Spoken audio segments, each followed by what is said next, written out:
Kad vlast legalizuje bezakonje, onda bezakonici, dakle Srpska pravoslavna crkva, odnosno Vračari,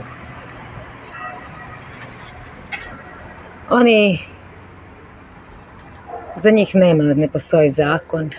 mogu da krše zakon o zaštiti od buke, mogu da krše zakon o plaćanju poreza i tako dalje i tako dalje. Mnoštvo je njihovog bezakonja, mnoštvo je greha i sama zajednica koja se oblači u tamu, u crninu, i narod pokopan u tom delu, u tom učenju, oblači se u tamu, pod velom tame, krši Božje zakone, krši i zakone i ove države, i vlast krši svoje zakone, i svi su u toj grobnoj jami i treba volje da se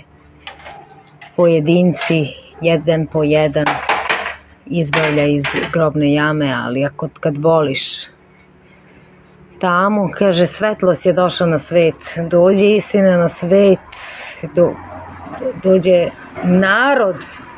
poslat od istine, dođe svetlost na svet, ali su ljudi više voli tamu, više voli Srpsku pravoslavnu Svetosavlje i to učenje Vračara, ali su ljudi više voli Vračare,